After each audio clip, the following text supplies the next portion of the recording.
My name is Will Evans. I'm an entrepreneur in residence at the RAU, and I'll tell you a little bit about who I am, and hopefully we can have some good questions at the end. Were you to question LinkedIn, you'll find that I design and run sustainable social businesses and help others do likewise, which sounds very snazzy, but in practice what it means at the moment is that I run two companies. I run Ignition Brewery, which you'll see there on the right, which is a not-for-profit brewery in southeast London. We make fantastic beers, but our core purpose is to provide meaningful jobs for people with learning disabilities. So we are a sustainable business. We make wonderful beer and we create jobs for a group who are, certainly within the UK, heavily disadvantaged in finding meaningful employment. The second business I run is called Little Inventors. So the picture you can see there is from that. We're a creative education organisation that takes children's ideas seriously, and we ask children all over the world to come up with invention ideas in response to societal challenges, and then we turn them into real things. So you can see there, we actually managed to have the first ever art exhibition on the International Space Station last year of children's ideas that they came up to in response to challenges faced by astronauts when they are living on the International Space Station. So alongside those two things, I do a bit of work in advisory and mentoring and coaching, but that's my sort of position in the market, really. Now, the three things that I really want to go over today is firstly exploring something that I've started calling the social business spectrum that is being born from the traditional social enterprise model. The second is to look at how this is really being powered by public demand for traditional capitalism to start caring a bit more. And finally, looking at how this creates a sizable, or might create a sizable shift in markets, and leading therefore to widespread, what I'm calling ethical transformation. So to begin with, we'll just do a very quick biography of social enterprise. Now, this is from my perspective in the UK, so other people might have different ideas, but it'll give you a bit of context as to understand where I come up with my ideas later on. In general, it is nothing new, right? There are businesses and there are charities, and somewhere in the middle exist social enterprises. Now, social enterprises have a core social purpose, but they should trade as a business. They should be financially sustainable. In the UK, the most well-known social enterprise for some time was The Big Issue. Now, The Big Issue was founded in about 1990, I think 1991, something like that. And they create a magazine, a good magazine that people could buy.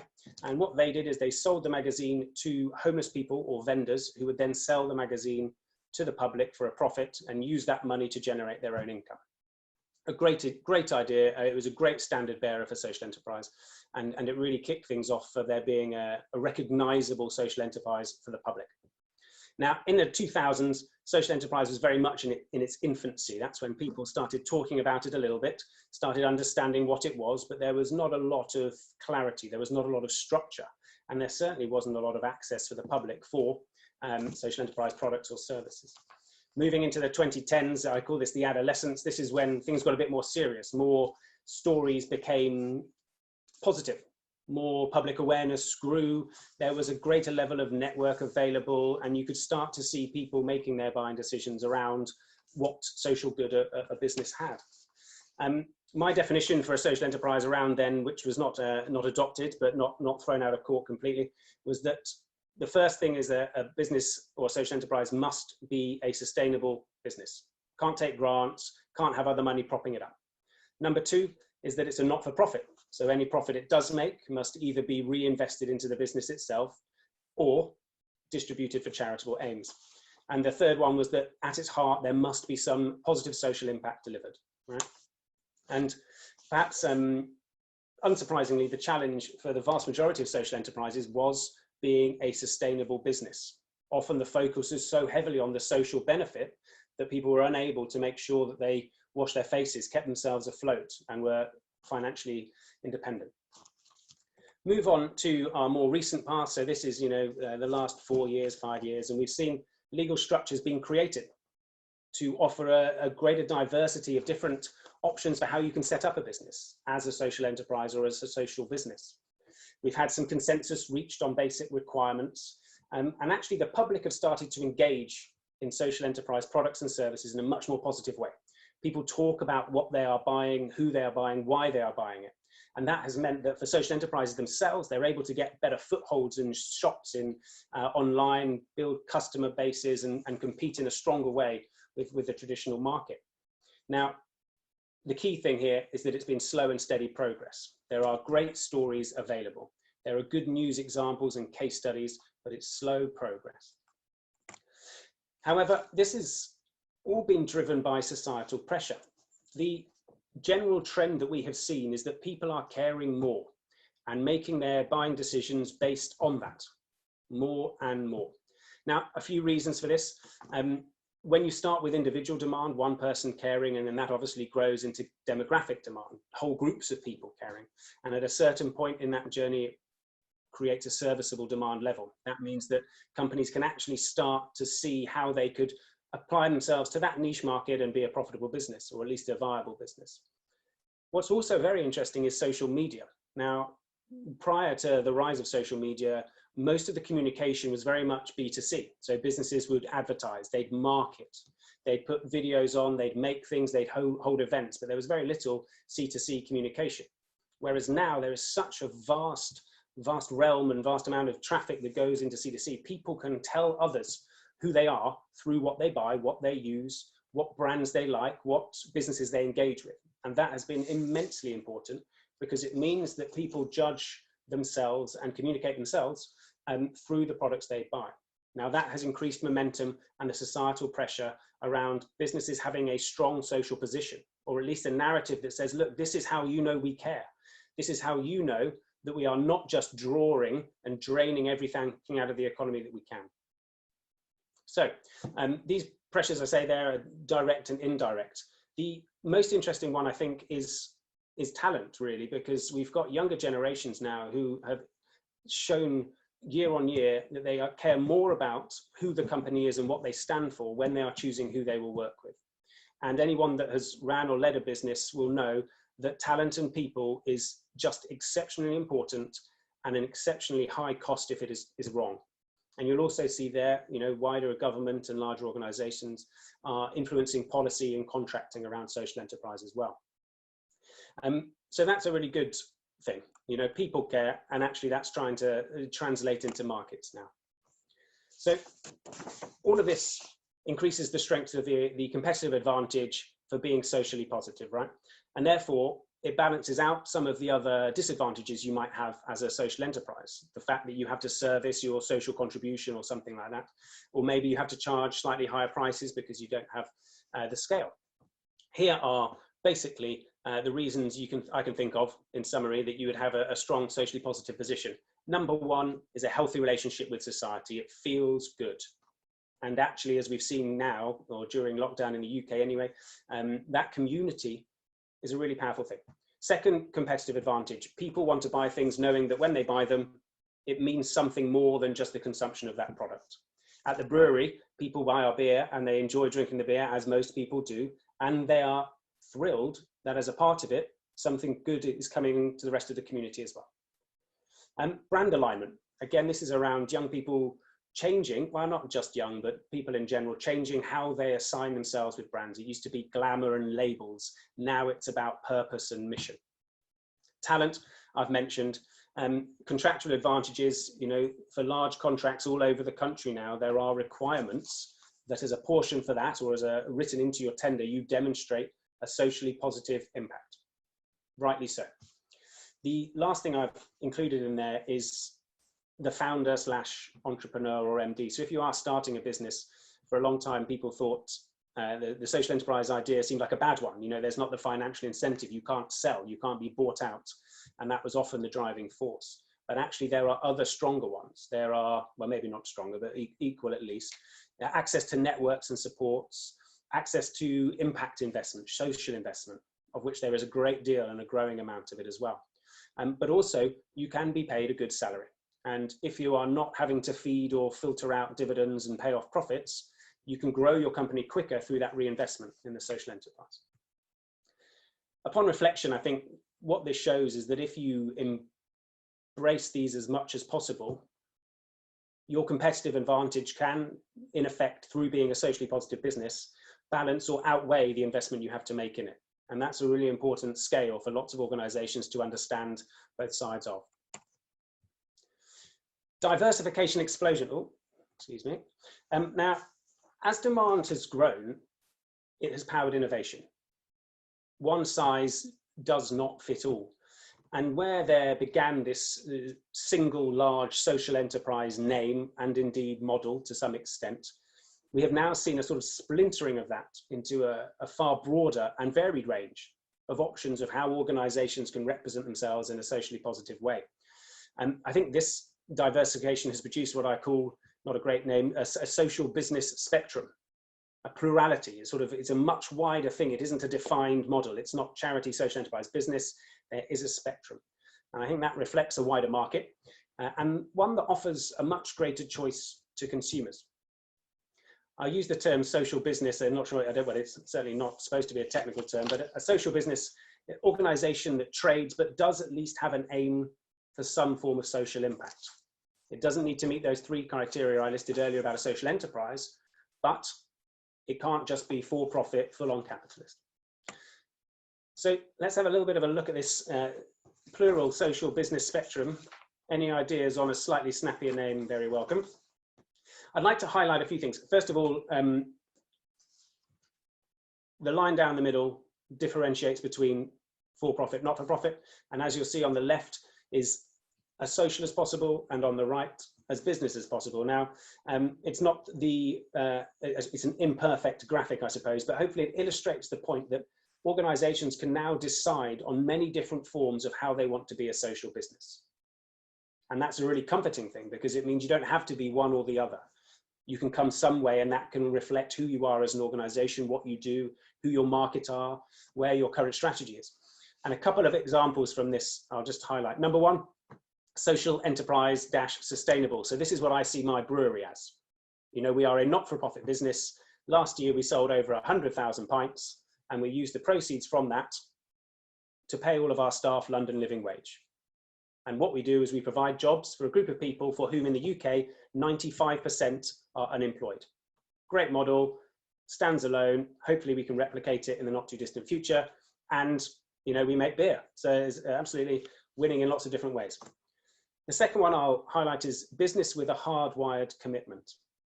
Now, the example that I hope some of you have heard of, or are maybe indeed wearing on your feet now, is Tom's.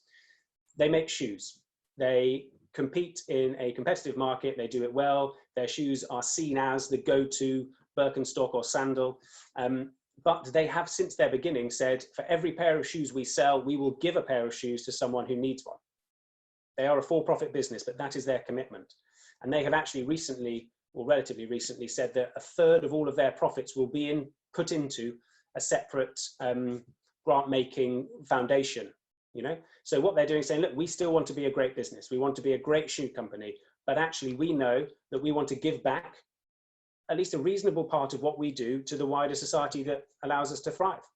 And they've hardwired that in. That is a part of their brand, and everybody, or at least lots of people, know it. And they'd probably be very successful even without it, because the shoes are good. Next one I'll just highlight is business with a main function that is positive. So an example here is something like a solar panel manufacturer. So you can have a for-profit business and they make solar panels. Great, high tech, the better they are, they compete, lots of different things going on, and they have no contribution in terms of their social impact. You know, they don't give money to a local school. They don't try and switch their technology and make it open access for other people. But what they do has a positive, hopefully, impact on the environment, because it lowers our dependency on fossil fuels. Okay, so they've got quite an easy narrative. They don't have to do anything else, though they might want to. Final one I'll come to is, if you look up in the top right now, as a business operating responsibly, and that's, you know, that's basically your B Corp. People who have said, look, we're a business, but we want to be a responsible business, so we will match ourselves against someone else's framework and ensure that when someone says, how do you operate, we are comfortable in saying that we operate responsibly, ethically. Now, organizations make their own decisions, right, based on their circumstances and strengths, but also, as I said before, on how they can use their social position to be positive for themselves. what we have here in this spectrum shows that people can go anywhere around it. Now, very few, I think, would transition from the for-profit to not-for-profit. It's not a traditional step that people take, but the space within those to work out the right level of business and social for yourself is massive. And it is a very positive thing that there is no longer a hard and fast 1 or 0 binary social enterprise model. So, to ethical transformation. Now, I think this is how all organizations of every different size are going to adapt to the societal pressure and the market demands of being socially positive or contributing in some way. Now, for those of you involved in corporates for the last decade or two, digital transformation was this vast wave, a tidal wave that went through every business so they could understand how best to embed digital in everything that they do for their own benefit. That's over and has been fully achieved. And I have a fairly confident feeling that ethical transformation is something that will follow. There are loads of big businesses talking about it. If you look at marketing and advertising now, it's not so much on the product, it's on the mission. It's about how they care. It's about what they do within their communities. It's about how they treat their people. They're trying to link into us on a very different level.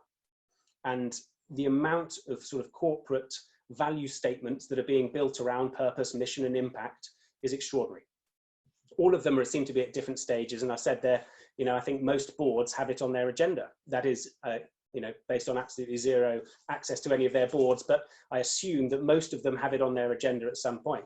And they're either saying, look, let's just keep on doing what we're doing and being the best value. We might just be the best value for money, or we might just be the cheapest, or we might just leverage the best people. But actually, over time, people will understand that the societal pressure for purchasing, for competitive advantage, and indeed for talent will mean that they have to have a proper position on it. Now, I think the lack, perhaps, of time taken to design a strategic position for a lot of these businesses at the moment, involving their people that can deliver genuine societal value on one side, but aligned to their own statements and the work that they do, is a missed opportunity.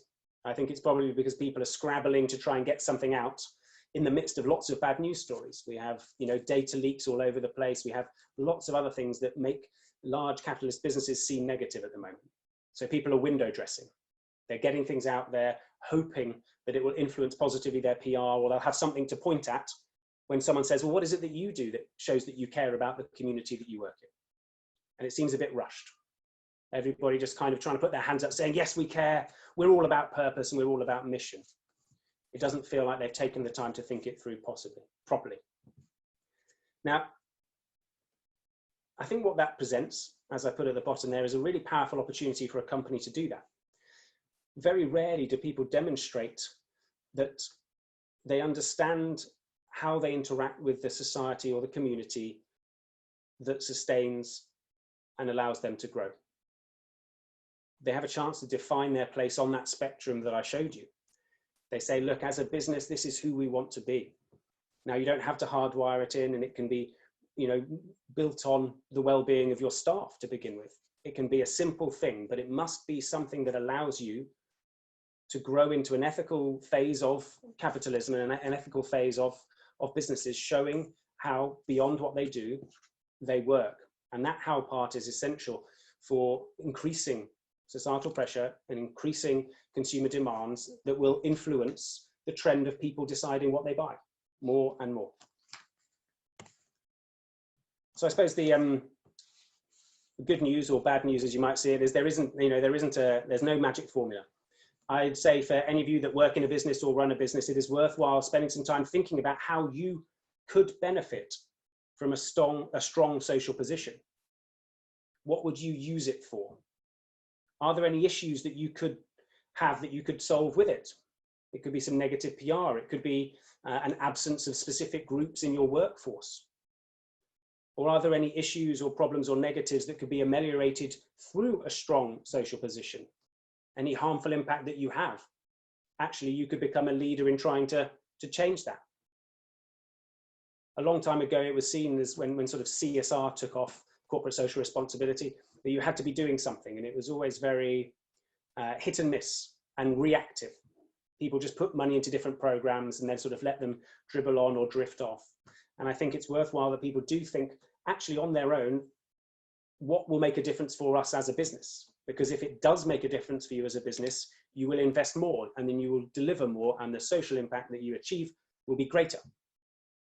And again, that links and binds you together with what you're trying to achieve.